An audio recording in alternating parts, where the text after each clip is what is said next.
24 00 149.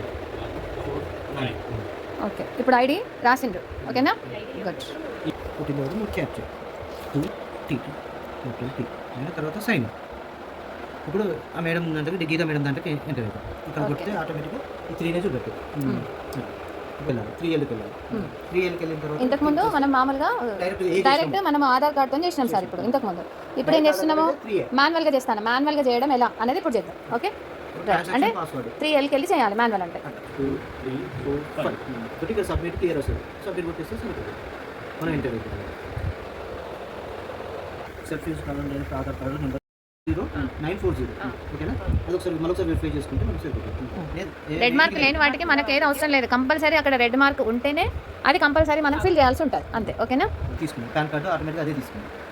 ఇక్కడ మళ్ళీ enter self user come direct dealer district city village name compulsory. ఇక్కడ మన డిస్ట్రిక్ట్ నేమ్ కొట్టాలి. ఇక్కడ మొత్తం అడ్రస్ మొత్తం కొట్టాలి.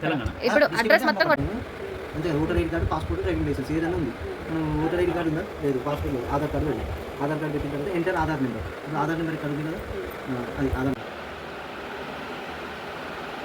15968 ఓకేనా. దాని తర్వాత మళ్ళీ ఐఎఫ్ఎస్సి కోడ్ SBI N 0021 ఇది SBI అని ఎప్పుడైనా కానీ క్యాపిటల్ ఉండాలి, స్మాల్ పెట్టదు. అది మనం ఒకవేళ స్మాల్ పెట్టుకున్నా కూడా ఒకసారి యాక్సెప్ట్ చేయదు. Verify bank account. ఓకేనా, దీని మీద ప్రెస్ చేస్తే డీటెయిల్ తీసుకుంటాం. ఏమన్నా వచ్చింది, అకౌంట్ వెరిఫైడ్ సక్సెస్ఫుల్. ఆటోమేటిక్గా సక్సెస్ఫుల్ కాగానే బ్యాంకును ఆధార్కు లింక్ అయి ఉంది కాబట్టి ఇక్కడ డీటెయిల్స్ చూపెడుతుంది. ఇక్కడ account holder name, branch name CBS Hanamkonda, bank name state bank of Hyderabad చూపెడుతుంది. ఇప్పుడు ఇక్కడ బాక్స్లో మనం యాక్సెప్ట్ చేయాలి. యాక్సెప్ట్ చేసి ఇక్కడ ఏమన్నా సబ్మిట్ KYC వెరిఫికేషన్ అనాలి. సబ్మిట్ వెరిఫై KYC అనగానే అయిందా మేడం? ఓకే, ఇప్పుడు అయింది, అవుతుంది.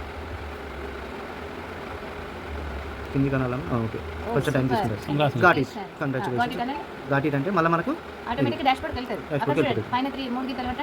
ఇక్కడ వెరిఫై అయిందా లేదా అనేది ఇక్కడ KYC అప్రూవ్. అదే మేడం ఇంత తర్వాత మనం తీసుకున్నప్పుడు జీనియస్ కానీ ప్లస్ విన్నర్స్ కానీ ఎటు సైడ్ వేసుకోవాలనేది చాలా వరకు కొంచెం కన్ఫ్యూజ్గా ఉంటుంది. అలా కన్ఫ్యూజ్ అవ్వాల్సిన అవసరమే లేదు. ఓకేనా, ఏం లేదు. ఫస్ట్ మనకు ఒక పర్సన్ ఉన్నాడు అనుకోండి, ఒక పర్సన్ అయింది. ఆ పర్సన్ ఏంటిదంటే మనం మెయిన్కి వచ్చేసి ఇప్పుడు మనకి లెఫ్ట్ సైడ్ అంటే మనకు రైట్ సైడ్లో వచ్చేసి విన్నర్. ఓకేనా, ఇది మనకు రైట్ సైడ్.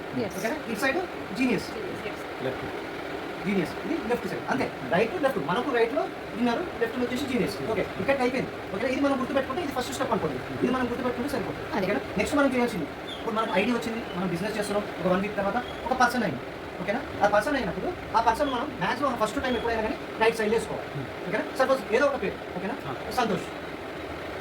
సంతోష్ అనే పేరు. ఇది ఎంత PV అయిపోయింది, ఎంత PV. ఓకే, ఇక్కడ సపోజ్ మనకు 100 PV అయింది. ఓకేనా, 100 PV అయింది. ఇప్పుడు నెక్స్ట్ మరి ఇంకో కస్టమర్ వస్తారు. ఇంకో కస్టమర్ వచ్చినప్పుడు మళ్ళీ ఇక్కడ కిందేస్తే దీని కిందేస్తే మనం బిజినెస్ స్టార్ట్ చేసినట్టు కాదు. అప్పుడు ఏం చేయాలి, మనం ఈ జీనియస్ కింద వేసుకోవాలి. సో ఇక్కడ కూడా రాము సంపాదించాలి, రాము వేసుకోవాలి. ఇక్కడ కూడా ఎంత సపోజ్ 50% 50 PV అనుకోండి. 50 PV అంటే ఇప్పుడు మనకు ఏమైంది, పేరు అయింది, ఎలిజిబుల్ అయినా. Okay, we are eligible. Okay, we eligible. Business చేసుకునేది కంపెనీ అక్వాషన్. మరి కంపెనీ అక్వాషన్ ఇచ్చినప్పుడు ఇప్పుడు కొత్తగా ఒకటి స్టార్ట్ అయింది. ఏంటిది, కంపెనీ ఎలిజిబులే కాదు, మనకు దీంతో పాటు 150 PV అయినాయి కాబట్టి మనకు అమౌంట్ వస్తుంది. డైరెక్ట్ మనకు అకౌంట్ ఎంత వస్తుంది కాదు, మనకు ఇక్కడ 150 అయింది కదా. 150 అయినప్పుడు ఎంత వస్తుంది, 4,000. ఇక్కడ మనం ఎలిజిబుల్ అయినందుకు వెల్కమ్ బోనస్ 440 రూపీస్ సార్. అడేసండి 440 వస్తాయి. ఇక్కడ ఒకవేళ సంతోష్ అనే అతను డబల్ కిట్ 27,000 కానీ 24,500 కానీ తీసుకుంటే దీంతో ఈ 440 కన్నా ముందు 4,040 రూపాయలు వస్తాయి. అది వేసుకోండి మీరు అక్కడ 4,040. ఇక్కడ లెఫ్ట్కి వేసుకోండి, ఆడేసుకోండి 4,040. ఇప్పుడు మళ్ళీ ఇక్కడ 50 PVకి 2,020. ఇది మీ డైరెక్ట్ రిఫరల్ వీళ్ళు. ఓకే, వితిన్ 12 అవర్స్ అవసరం లేదు మీకు.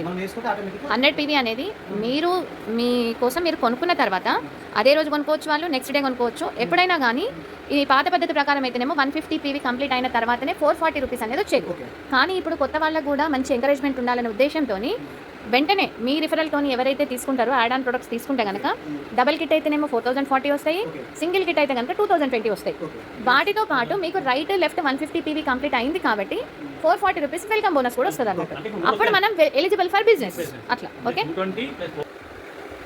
మన ఐడి క్రియేషన్ అయిన తర్వాత ఇక్కడ 2 పాయింట్స్ ఉంటాయి. ఒకటి నార్మల్ ఉంటుంది, ఓకేనా, నార్మల్, ఇంకోటి top up, okay, add up, yes, ఓకేనా, యాడ్ అప్, ఈ 2 ఉంటాయి. ఒకవేళ కస్టమర్ నార్మల్లో 9,800 అండ్ 10,700, ఓకేనా, ఈ ప్రోడక్ట్ తీసుకున్నప్పుడు ఈ 4,040 రూపీస్ అనేది రావు. ఎస్, ఓకేనా. నెక్స్ట్ ఒకవేళ మనము దాని తర్వాత మనం నార్మల్ తీసుకున్నాము, మనం బిజినెస్ చేసుకోవాలి, మనకు మనం చేసిన దాని మీద పైసలు కావాలి అనుకుంటే ఇక్కడ యాడ్ అప్ ప్రోడక్ట్ 7,700, ఓకేనా, 7,700 యాడ్ ఆన్ చేసుకుంటే అప్పుడు మనకి నెక్స్ట్ టైం నుంచి ఈ 4,040 రూపీస్ అంటే మనం ఎంత బిజినెస్ చేసి టాప్ అప్ చేసుకోవాల్సి వస్తుంది. టాప్ అప్ చేస్తేనే ఈ టాప్ అప్ చేస్తేనే మనకు అమౌంట్ అనేది వస్తుంది. టాప్ అప్ ఫస్ట్ చేసుకుంటే యాడ్ అవుతుంది, తర్వాత చేసుకుంటే యాడ్ కావు, నెక్స్ట్ టైం నుంచి మనకు యాడ్ అవుతుంది, టాప్ అప్ యాడ్ అవుతుంది. ఎందుకంటే ఈ టాప్ అప్ అనేది ఇప్పుడు మనకి అది రీసెంట్ గా అందుకనే మనం ఇప్పుడు ఏం చేయాలంటే ఎవరికైనా కానీ టాప్ అప్ వాటితో చెప్పాలి, పాత వాటిని మర్చిపోవాలి. ఎందుకంటే అట్లా ఇది ఈ స్టాప్ అప్ చెప్పకపోతే ఏంటంటే మన బిజినెస్ ఎవరైతే కస్టమర్ తీసుకున్నారో వాళ్ళు లాస్ అవుతారు, వాళ్ళు లాస్ కావద్దు. ప్లస్ ఇన్ ఫ్యూచర్ బిజినెస్ చేయాలనుకున్నా కూడా వాళ్ళకు కూడా బెనిఫిట్ ఉంది. కాబట్టి మ్యాక్సిమం ఇప్పుడు 10,700 కాకుండా మనం 100% ఏంటి 19,500 27,000 అవే చెప్తే మనకు వాళ్ళకు బెనిఫిట్ ఉంటుంది, మనకు బెనిఫిట్ ఉంటుంది.